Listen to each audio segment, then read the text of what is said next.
Hello, you wonderful people, and welcome to another episode of Super-Fanta-Fi. This being a show where I talk about TV shows of the supernatural, fantasy, and or science fictional genre. For today's episode, I'm going to talk about the latest episode of The Magicians.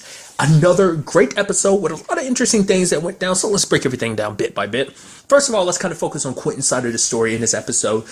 Basically, he's on a quest to this place known as the Abyss, which is kind of a nice aesthetic. It's just like, oh yeah, it's literally darkness all the time. So it's like, how do you typically navigate through that? Because, yeah, I mean, they're basically going like, oh, we have to kind of go through it slowly so we don't end up like to make sure that the trip is safe. But it's just kind of interesting, like, did they ever mention, like, how, I mean, I guess it's magic, so I don't need to know, but I don't think they mentioned, like, how that just phenomenon happens. It's just one of those things, like, it's just part of fillery and it just happens, but it's kind of a neat thing. But I mean, it's not even just like, oh, there's nighttime, because it is just complete and utter darkness. It's not like, oh, there's a moon to kind of make it dark. It's like, no, there's just into a space of just pure darkness. So I thought that was kind of interesting. But lo and behold, Quentin ends up running into a break bill student, Poppy, played by Felicia Day. I was like, I'd completely forgotten about that, but I kind of got it spoiled because I remember earlier today looking through the, like, I think I was on Twitter or something. I think she tweeted about it, Felicia Day did. I don't remember. Someone was like, oh yeah, like about her character being on tonight's episode. It was something like that. I guess it doesn't really count as a spoiler if I actually forgot about it, so I guess it's okay, but it's just like, which Felicia Day obviously done so much. Charlie from Supernatural, obviously, you know, Geek and Sundry. Also, I'm blanking on her character's name from Eureka, because, you know, it's a sci-fi show, so, like, I wish I could remember. And I meant channel sci-fi. Well, it is a science fictional show, but also because of the channel sci-fi. But I can't remember her character's name. Like, she was in seasons 4 and 5 of it, and I can't remember, and it's going to bother the crap out of me. But nevertheless, I was wondering what her whole deal was going to be. She's a bright bill student and everything. It's like, oh, you know Josh. It's like, hey. Which is like, I guess like everyone knows Josh. Josh is kind of like the party animal. So it's like, I mean, especially when it comes to hooking people up with drugs and stuff like that. So like, hence why a lot of people would know Josh. He is like the king of party and stuff like that. When is the last time we did see Josh? She brought him up and it's like, I'm trying to remember. Wasn't it like that party that Quentin and Julia went to go about seeing that god? Wasn't that the last time we saw him? I think that is, because that's what Quentin was like, yeah, he's doing fine, I think. And I was like, I think that was the last time we saw Josh. Nevertheless. But she kept she looked behind herself, and you could tell she was obviously trying to get Quentin drunk. I'm like, oh man, because she knows she has the key and everything. I'm like, okay, so what does this key do that she's trying to pass it off to him? I was thinking, like, secretly, I was like, oh man, it's not real. The fact that she's working with someone, she kept looking behind herself because I was like, oh man, there's secretly someone there and he just doesn't know it, which is technically true, but it didn't go the way I thought it would. Apparently, this fourth key's ability is basically, it makes all your darkness, basically, it makes the pessimist in you, like, that dark side of you come out, and basically, it essentially shit talks you. Which is like, holy crap. And to the point that you will eventually want to commit suicide. Basically, everyone that was like with Poppy initially basically ultimately died because they all eventually ended up killing themselves. She's the only one, you know, just because of different circumstances, she's the only one that's left alive. Which, for one, she's kind of a jerk for doing that. But I guess it's like, it's under the circumstances, it's like, hey, when you're kind of being driven insane by yourself, it's enough to kind of go like, yeah, I gotta pass this off. The thing is, I feel like if she had told Quentin the truth from the beginning, he might have just taken it all for willingly. But for her, it's like, oh, you're such a happy-go-lucky guy. There's no, like, I figured you'd handle it. It's like, well, the fact of the matter is Quentin's so go-happy-lucky because that's really just him putting up a front, because everything, you know, it's kind of shit. So it's his way of it's kind of a defense mechanism, essentially. He kind of harbors all like the stuff that he keeps buried deep down inside and stuff like that. So there's that. But like I said, I feel like Quentin would have probably taken it from her. I mean, he needs the key anyway, so eventually he would have taken it from you willingly. But she felt like, no, because as long it doesn't stop until the key passes on to the next person. So, which is kind of interesting because the other Quentin stayed around long enough. Like, I guess it takes a little while for it to completely disappear, because when Poppy took the key from him, well, no, she most likely, because I think she wore gloves. I forgot, she wore gloves. And it makes sense why later on, like, it disappeared. But really quickly, going back to it, why the hell is that key's ability a thing? Like, at least the other ones, it kind of makes sense. It's like, okay, the first key, it's like it, you know, shows illusions. The second key makes you see what really see things. Got to see with unseen eyes, essentially. And the third key, did we ever find out what the third key does? I would assume it has something to do with time, considering, you know, it helped Jane create the loop spell and stuff like that, so I guess it has something to do with that, maybe. I don't know. I'm blanking. I don't actually remember if it actually went over like what the third key does. But nevertheless, and then you have like this fourth key, which brings your darkness to light. I was like, what would be the benefit of that? I guess if you gave it to someone, it could be, because it's like you feel like all these are leading up to something. Obviously, the keys are going to lead to magic, but it feels like there should be like a thing of like, oh, you can use these to fight something at the end of the road. Like there's going to, like if this was a video game, there's like a big bad boss you have to fight at the end of the road, and all the keys coming together to become something like either a weapon, or you could use it individually and join their powers. But it's like, how would that benefit you? I mean, I guess who said all those keys were meant to benefit you? Maybe the point is to make it harder to collect all the keys, because a lot of, some of them apparently have negative effects. So interesting enough, we're already up to key 4, so there's only like 3 left. Well, technically there's still 4 out there because of the whole circumstances, but I'll get to that soon enough. But I guess it's one of those things of like, well, because it kind of coincided with what I was saying, like by collecting all the keys, you're able to like, you need to like conquer yourself, kind of beat that side of yourself, but it seems like it's pretty hard. But man, like Quentin's side was brutal, talking about how ugly it is, like the fact that you have your hair long just to cover up your face, and the fact of the matter is you aging quickly, so that's a sign of you eventually having Alzheimer's like your grandparents are, so you're gonna, it's just talking mad trash, and I just love it. You can't eat me off, you can't drink me off, you can't jerk me off. It's like, oh, we had something nice going, and you had to just go ahead and ruin it by doing that. It's just like, wow. But also, it was like basically like, oh yeah, like everything around you is your fault. What happens to Julia because of the whole Reynard situation? It's like, that's your fault because you hid magic away from Julia. It basically sent her on a path to kind of find magic. And I'm like, holy crap. Also like, oh, the reason why Alice is the way she is, you basically destroyed Alice Quinn. Like the girl she once was before she met you and everything, even the girl she was when she was with you, is completely gone because of you. And it's like, holy crap. Because, and even he says himself, is like, I am you. Because the sad thing is, on some level, Quentin already thinks like that. It's just being personified and just kind of being thrown in his face, stuff that he'd probably keep buried deep down. But it's like, no, it's kind of being shoved in his face. So on some level, he already thinks like that. It's like, that's brutal, dude. Holy crap. So on some level, he probably legitimately blames himself for all of that. Even like the Julia situation, which, whoa, dude, that's, whew. But to me, the most depressing thing is finding out about Benedict. It's like, oh yeah, like, he's like, yeah, the fact of the matter is, like, he's even had those thoughts himself. And then Quentin's like, wait, what? He's like, yeah, like, what your parents typically tell you to do, bottle stuff up and, not show your emotions, and kind of, in his case, it's like he became a good map maker as his way of kind of deflecting from, like, keeping stuff buried in. And it's like, holy crap, I would have never thought that you were going through something like that. Holy crap, Benedict. And the sad thing is, when he ended up getting the key back from Poppy, it immediately worked on him the most, because it already said, I was wondering why they had set that up. They're like, because Benedict's the worst person to get the key, because he already has that mindset of like, because the key affects different people in different ways. Some people it affects it faster and other people slower. And it's just like, poor Benedict. I was like, okay, maybe someone can come get him, but it's like, oh no, he's dead because the dragon ate him, which the dragon had a female voice. So I'm just curious, is that the same dragon from season 2, the one that sent Julia and Quentin to the underworld?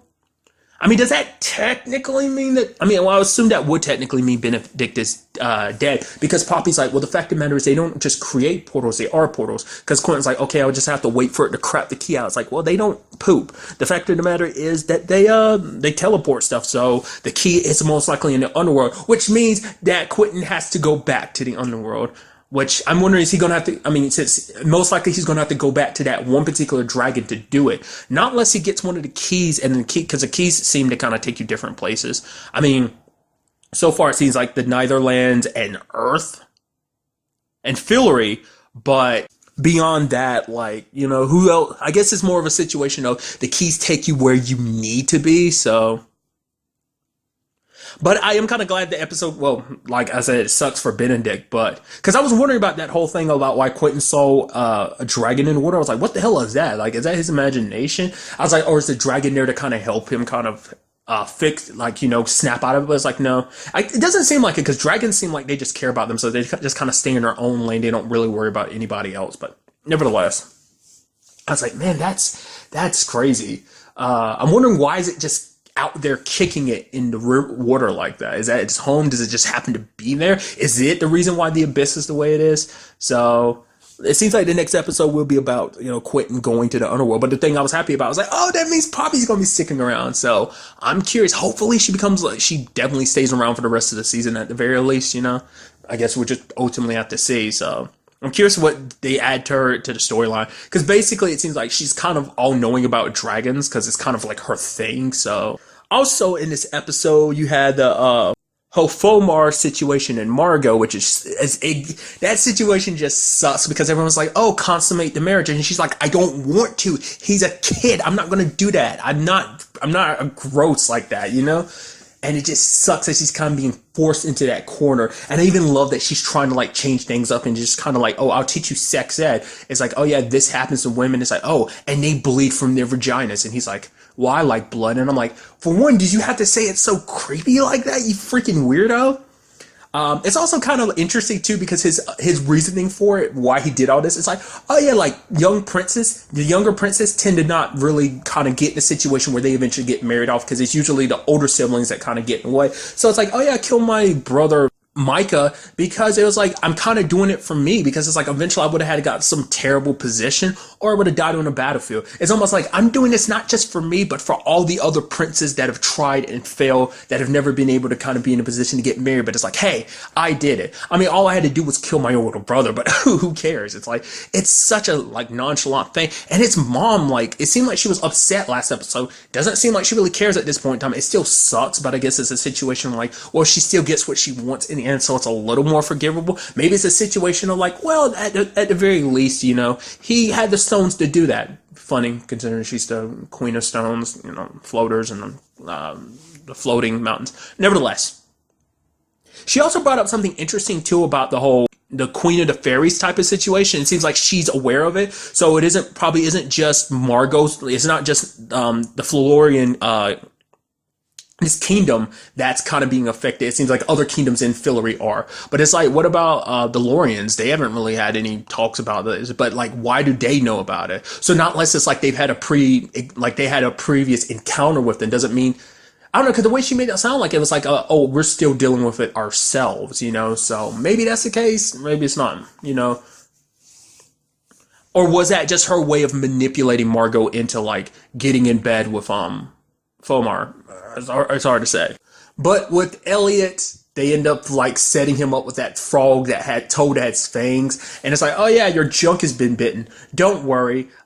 We could go again, and it's like, oh, he's super going to be hesitant about having sex. So it's like, yay, things worked out for the best. That's why I'm curious why I guess like consummating the marriage is like, I guess from a religious standpoint, it officiates the marriage, it makes it official. So, but it's like, how do you really check for something like that? Because I feel like the fairy and the stone queen are just going to take their words for it. I mean, I guess being who Fomar is, of course he'd brag about it. It's like, yeah, we had sex. I mean, granted, we'll probably never have sex again, but I think there's still a danger of that. It's like, well, I might get hurt a little bit, but I still want to have sex with you again, Margot. We're married, so I kind of stuck with you, you know. So, well, to be fair, it's kind of interesting because like kings in this world can have more than one wife anyway. Well, Go can have a wife and a husband, so I wonder what's going to happen with that situation. So, it's kind of interesting when you think about it.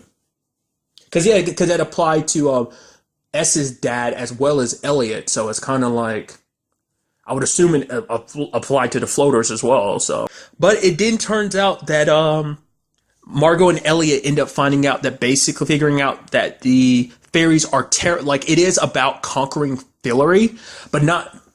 Like I said, I don't know whether it's still in the way I'm thinking, because I thought like all they wanted to do was put Frey on the throne. Once again, I still don't know how that whole hierarchy, like I would assume because that is Elliot's child, because she still has claim to the throne, but I don't, because of her being a girl, I don't know if they're going to play some sexist crap of like, well, you can't rule.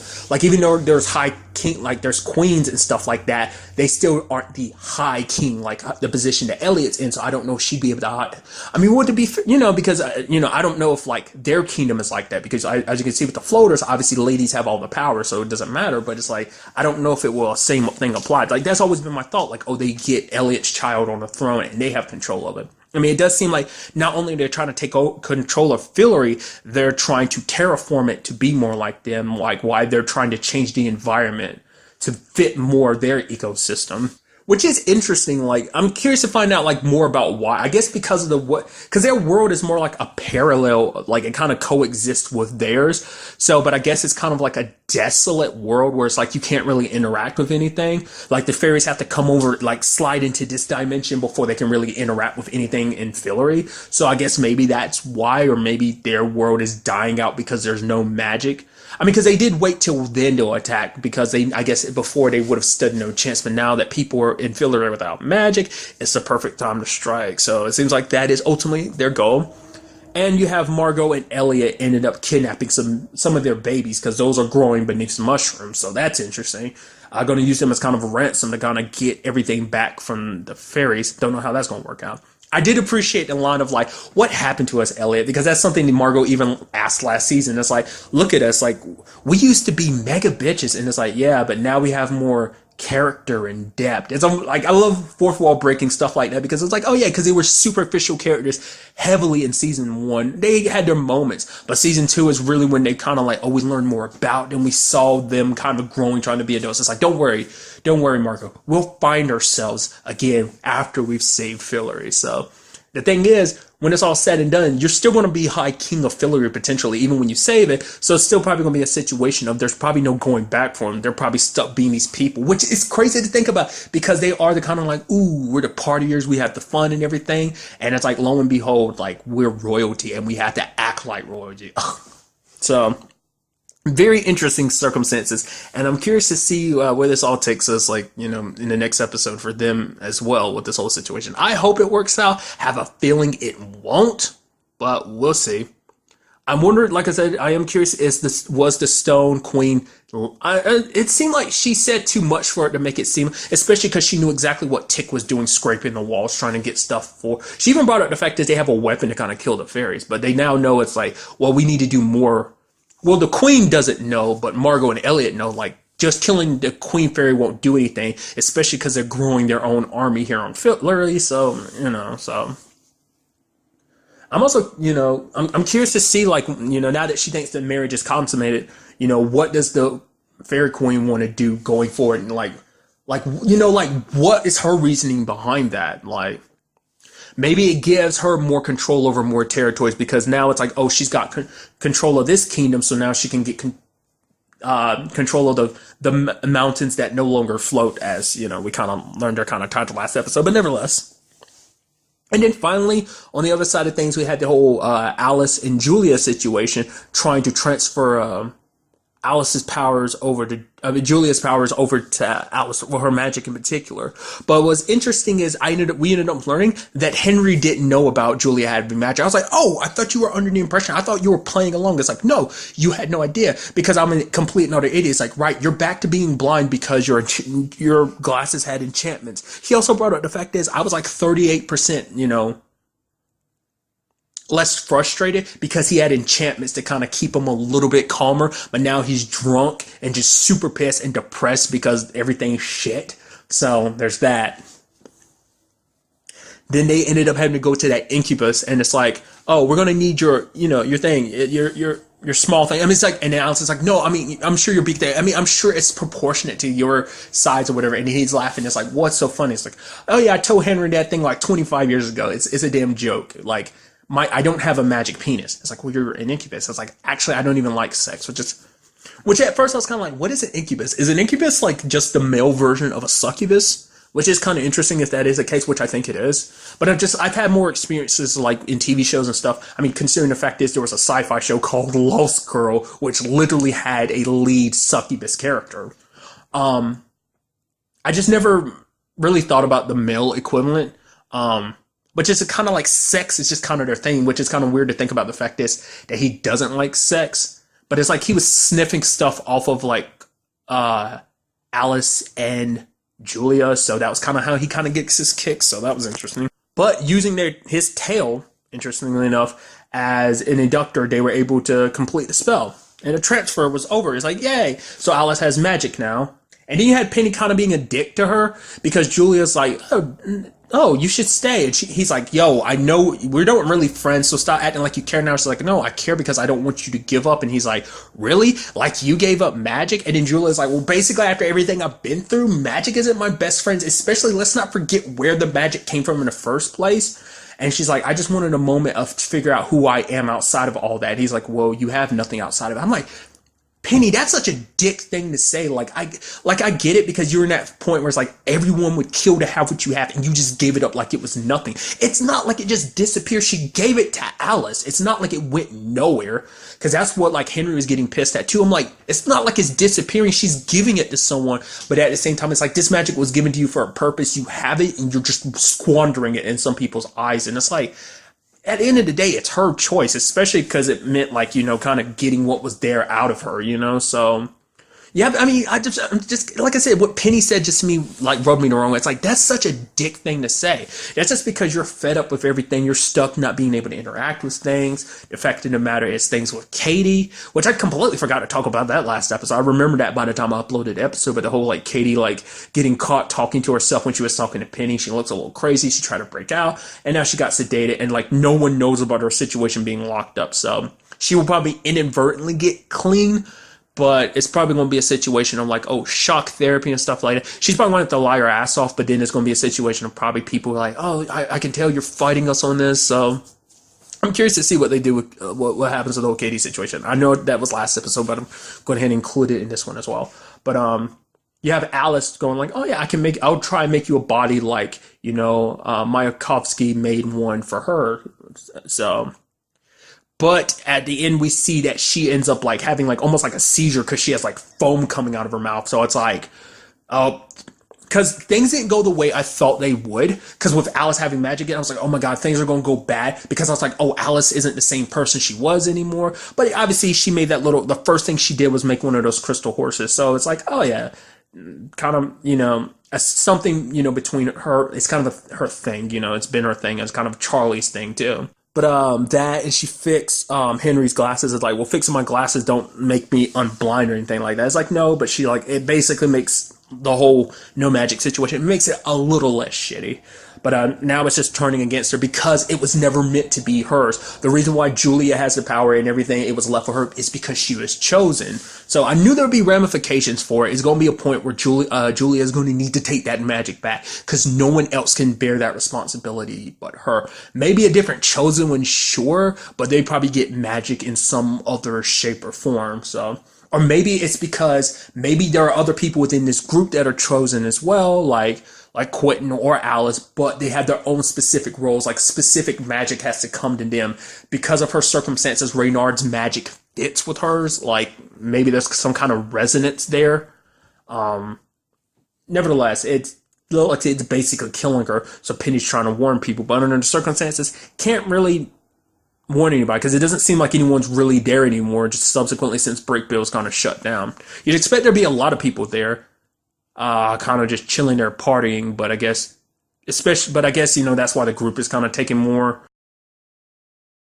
really there. Maybe everyone else like, well, the school's kind of shut down, and now it's kind of like there's no reason to kind of be here anymore, so people are leaving, trying to find normal lives. Seemed like that might be the direction that because even Julia was like, no, she had no plans to ever go back. Like, it's like, oh, are you going to go to your law degree or something like that? What's also interesting too, that even when her magic going, the key still affected her, because when she took it, she's like, damn it, I hate the way this makes me feel. So whatever it is that's there isn't completely going, to the point like she's having that dream where Reynard's basically making the comparison like, oh yeah, you broke your arm when you're younger. It healed after 6 weeks, but what about your fear of heights? Which I appreciate, because the fact of the matter is, as someone who's also afraid of heights, I was like, hey, me and Julia, that's cool. No, I always do that when I hear people are afraid of heights. It's like, oh yeah, me too. We share the same fear. I don't know why that's something I'd bond with someone over, but it's just a thing I always kind of think about when I hear someone's afraid of heights.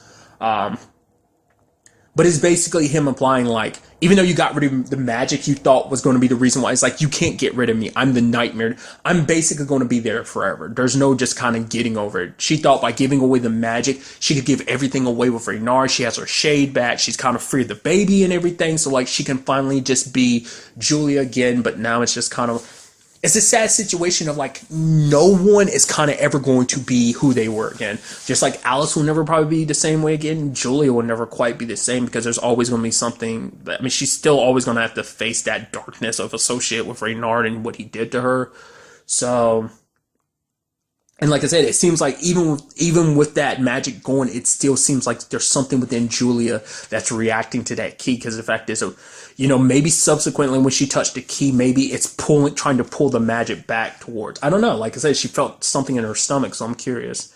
Like I said, it might have something to do with the Reynard seed, so maybe that also has to deal with the nightmares because it's like the magic might be gone, but that little bit of him that's there is still there, no matter what, so. We'll ultimately see what goes down in the next episode, how everything kind of gets fixed. Like I said, great episode. But really, that's all I want to talk about in this episode. Till the next time we meet, be happy, be safe, live life to the fullest, and enjoy it. Good day and goodbye.